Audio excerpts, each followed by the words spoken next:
समझने की जिज्ञासा इंसानों में पहले भी थी और आज भी है और आगे भी रहेगी। यही जिज्ञासा भारत के चंद्रयान मिशन का मूल आधार है। इसी जिज्ञासा को शांत करने के लिए इसरो ने चंद्रयान 3 को चांद पर भेजा है। चंद्रमा के बारे में काफी कुछ खोज लिया गया है, लेकिन अभी भी ऐसे तमाम रहस्य छिपे हुए हैं जिसके बारे में हमें नहीं पता है। उन्हीं जानकारियों को चांद पर पहुंचा भारत का विक्रम लैंडर और प्रज्ञान रोवर देने वाला है।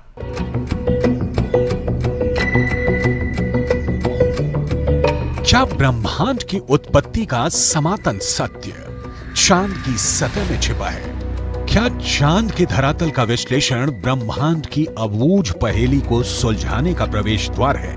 क्या धरती पर मौजूद जल, जंगल, जमीन, फूल और खुशबू का तार चंद्रमा के इस वीरान संसार से भी जुड़ता है? चांद पर पानी की खोज के बाद भारतीय अंतरिक्ष अनुसंधान संगठन यानी इसरो अब चांद पर जमी बर्फ का विश्लेषण करने में जुटा है। चांद की सतह की बनावट को समझने में लगा है। अभी तक चंद्रमा से जुड़ी कई हैरान कर देने वाली जानकारियां सामने आई हैं। दावा किया जाता है कि चंद्रमा की मिट्टी में कई तरह के खनिज हैं और यही वजह है कि चांद पर पहुंचने के लिए तमाम देशों में होड़ लगी है। चांद की सतह पर पानी होने के भी सबूत मिल चुके हैं। वैज्ञानिकों का मानना है कि चांद पर जीवन के सबूत भी मिल सकते हैं। अंतरिक्ष में चंद्रमा धरती का सबसे करीबी पड़ोसी है। पिछले 6 दशकों में इंसानों ने 100 से भी अधिक मून मिशन को अंजाम दिया है। सभी मिशन को कामयाबी नहीं मिली, लेकिन इन मिशन ने चांद को सबसे ज्यादा खोजा जाने वाला स्थान जरूर बना दिया। बावजूद इसके चंद्रमा हमारे लिए आज भी रहस्य बना हुआ है, क्योंकि उसके दक्षिणी छोर की पूरी सच्चाई से दुनिया अब तक अनजान है। We are looking for very exciting 14 days from now for Chandrayaan 3, and as Honorable Prime Minister has mentioned, it is not Chandrayaan 3 alone, it is for future scientific exploratory missions. This is the beginning of a golden era. विज्ञान कहता है कि चांद पर मिट्टी है, चांद पर पानी है। सवाल है कि अगर वहां मिट्टी भी है और पानी भी है तो जिंदगानी क्यों नहीं? क्या भारत का चंद्रयान 3 इस सवाल का जवाब पता करने वाला है? चंद्रमा पृथ्वी के चारों ओर चक्कर लगाता है, लेकिन हमें चांद का एक ही हिस्सा दिखाई देता है। चांद का दूसरा हिस्सा धरती से दिखाई नहीं देता।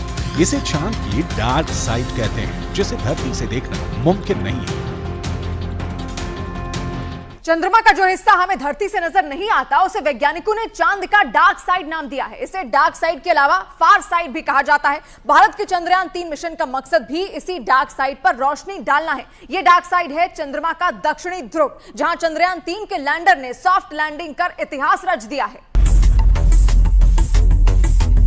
चंद्रयान 3 का विक्रम लैंडर चांद के दक्षिणी ध्रुव पर उतरा है। चंद्रमा का यह हिस्सा उसका सबसे ठंडा इलाका है, क्योंकि यहां सूरज की रोशनी बहुत कम पहुंचती है। सूरज की किरण तिरछी पड़ने की वजह से चांद के दक्षिणी ध्रुव के ज्यादातर हिस्सों पर काफी अंधेरा रहता है। यही वजह है कि यहां का तापमान भी काफी कम होता है। अमेरिकी स्पेस एजेंसी नासा की एक रिपोर्ट के मुताबिक दक्षिणी ध्रुव के कुछ हिस्सों पर सूरज की रोशनी आती है। जहां सूरज का प्रकाश पहुंचता है वहां का तापमान करीब 54 डिग्री सेल्सियस रहता है, लेकिन चांद के दक्षिणी ध्रुव के ज्यादातर हिस्सों पर सूरज की रोशनी नहीं पड़ती और इस वजह से वहां का तापमान -248 डिग्री सेल्सियस तक पहुंच जाता है।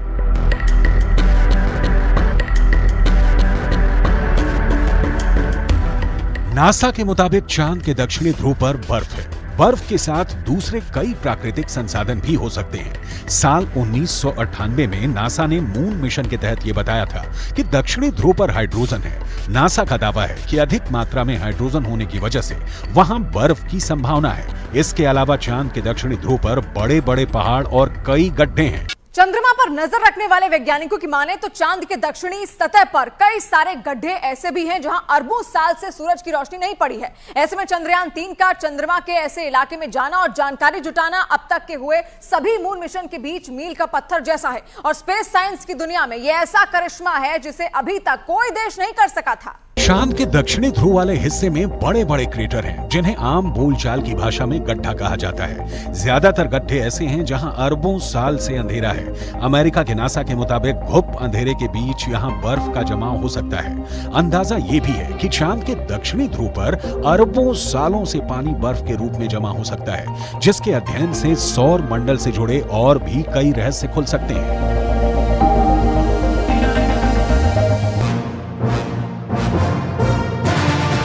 यानी भारत का चंद्रयान 3 चांद के उस हिस्से में पहुंचा है जो हमें नहीं दिखता है। सवाल है, आखिर चंद्रमा का एक ही हिस्सा हमें क्यों दिखता है?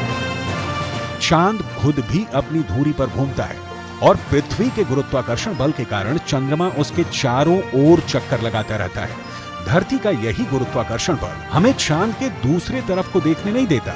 दरअसल चांद में पृथ्वी से जुड़ा एक गुरुत्वाकर्षण केंद्र है। गुरुत्वाकर्षण केंद्र चांद के बीच में नहीं, बल्कि उस हिस्से में है जो धरती की तरफ है। पृथ्वी का गुरुत्वाकर्षण बल चांद को अपनी तरफ खींचे रखता है। इसी वजह से चांद एक ही स्थिति में धरती के चारों तरफ घूमता रहता है और चंद्रमा का दूसरा हिस्सा धरती से नजर नहीं आता। धरती से 3,84,000 किलोमीटर की दूरी तय करके चांद पर पहुंचा विक्रम लैंडर चांद के उस दक्षिणी ध्रुव के तिलिस्म को तोड़ने वाला है। इसरो के मुताबिक चंद्रयान 3 के 3 अहम मकसद है। पहला, विक्रम लैंडर की चांद के दक्षिणी सतह पर सुरक्षित और सॉफ्ट लैंडिंग। दूसरा, प्रज्ञान रोवर को चांद की सतह पर चलाकर दिखाना। तीसरा, वैज्ञानिक परीक्षण करना, जिसकी धमाकेदार शुरुआत हो चुकी है। चंद्रमा के रहस्यों की खोज में सबसे पहली कामयाबी 1959 में तब के सोवियत संघ को मिली थी, जो अब रूस के नाम से जाना जाता है। 12 सितंबर 1959 को धरती से लॉन्च किया गया रूस का स्पेसक्राफ्ट लूना 2 चांद की सतह से जा टकरा है। 7 बरस बाद 1966 में सोवियत संघ ने एक बार फिर चांद पर दस्तक दी। 3 फरवरी 1967 को लूना 9 चांद की सतह पर पहली बार सॉफ्ट लैंडिंग करने में कामयाब हो गया। यह वो वक्त था जब सोवियत संघ और अमेरिका के बीच शीत युद्ध चल रहा था।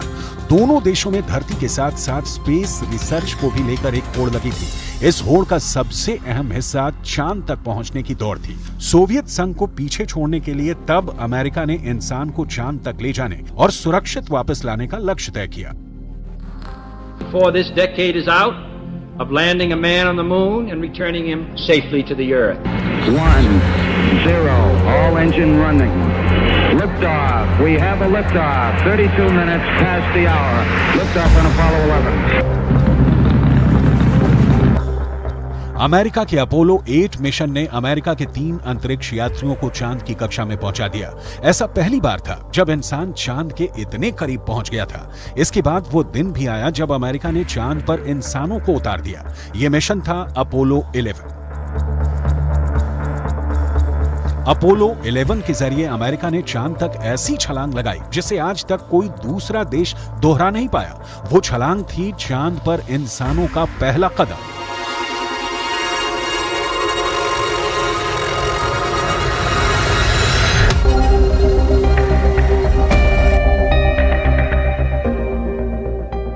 जुलाई 1969 को अमेरिका के अंतरिक्ष यात्री नील आर्मस्ट्रॉन्ग चंद्रमा पर पैर रखने वाले पहले इंसान बने थे।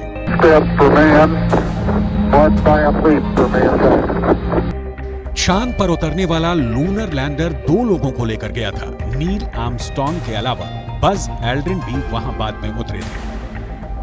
अपोलो 11 मिशन ने चांद से मून रॉक्स लाकर एक अलग इतिहास रचा। अपोलो 11 मिशन के दौरान करीब 22 किलो सामान चंद्रमा से लाया गया था। इसमें तकरीबन 50 चांद के चट्टानों के टुकड़े और चांद की मिट्टी शामिल थी। चांद पर पहुंचने की स्पेस रेस आगे भी चलती रही। इस दौड़ में यूरोपियन एजेंसी, जापान, यहां तक कि चीन भी कूद पड़ा। लेकिन मून रिसर्च में अगली कामयाबी भारत को मिली। वो कामयाबी थी चांद की सतह पर पानी की खोज की।